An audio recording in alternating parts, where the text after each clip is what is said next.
ये राज्य भारत के उत्तर में मौजूद है। इस राज्य की सीमाएं झारखंड, बंगाल, उत्तर प्रदेश और हमारे पड़ोसी देश नेपाल से लगती हैं। ये राज्य 94,000 वर्ग किलोमीटर के क्षेत्रफल में फैला हुआ है, जो इसे देश का 12वां सबसे बड़ा राज्य बनाता है। इस राज्य में 38 जिले मौजूद हैं और पटना शहर इस राज्य का सबसे बड़ा शहर है। और हमारे टॉपिक पर, जैसा कि हमने बताया कि ये राज्य क्षेत्रफल के मामले में भारत का 12वां सबसे बड़ा राज्य है। 2011 की जनगणना के अनुसार इस राज्य में करीब 10.5 करोड़ की जनसंख्या पाई जाती है। अगर इसके क्षेत्रफल से जनसंख्या का अनुपात निकाला जाए तो इस राज्य में करीब 11,000 व्यक्ति प्रति वर्ग किलोमीटर का जनसंख्या घनत्व पाया जाता है। इस राज्य में भोजपुरी, मैथिली और मगधी भाषाएं बोली जाती हैं। हिंदी और उर्दू इस राज्य की आधिकारिक भाषा है। वही ये राज्य महिलाओं के मामले में भी काफी ज्यादा खास है, क्योंकि यहाँ का सेक्स रेशो 1000 पुरुषों पर 1090 महिलाएं हैं। इस राज्य की 68% जनसंख्या पढ़ी लिखी है। आज के समय बिहार की 20% जनसंख्या शहरों में रहती है। इसका एक बड़ा कारण ग्रामीण क्षेत्रों में रोजगार का ना मिलना है।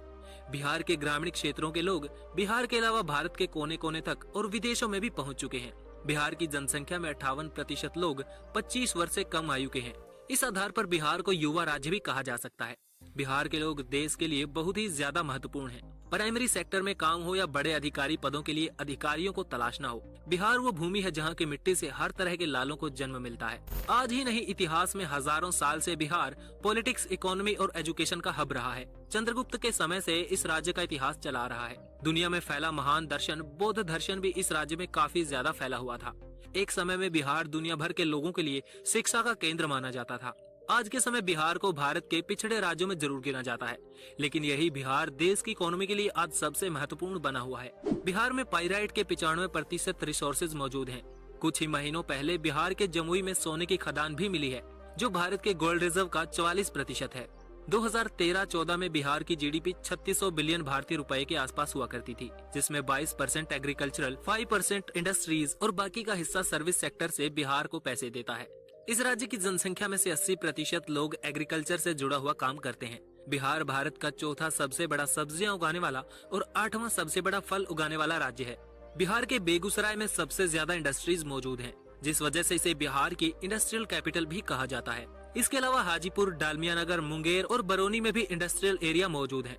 इसके अलावा पटना ही एक ऐसा शहर है जिसका पर कैपिटा जीडीपी बिहार के दूसरे इलाकों से ज्यादा है।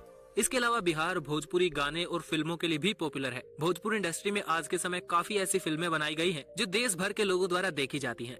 हालांकि इंटरनेट की तेजी के बाद भारत के दूरस्थ और पिछड़े इलाकों में भी इंटरनेट से जुड़ी और मनोरंजन से जुड़ी इंडस्ट्रीज को काफी ग्रो करते देखा गया है। बिहार के गानों और फिल्मों वाले इंडस्ट्रीज के साथ भी कुछ ऐसा ही है। इसके अलावा बिहार का ट्रैवल इंफ्रास्ट्रक्चर भी दिल्ली, कोलकाता के बीच होने की वजह से ठीक ठाक है। इस राज्य में 3 एयरपोर्ट मौजूद हैं, जिनमें दरभंगा, गया और एक बिहार की राजधानी पटना में मौजूद है।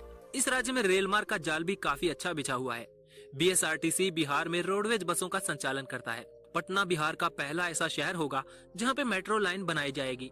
आज के समय तक इस मेट्रो का काम चल रहा है। 31 किलोमीटर लंबी ये रैपिड ट्रांसपोर्ट लाइन पटना के ट्रैफिक को कम करने में मदद करेगी।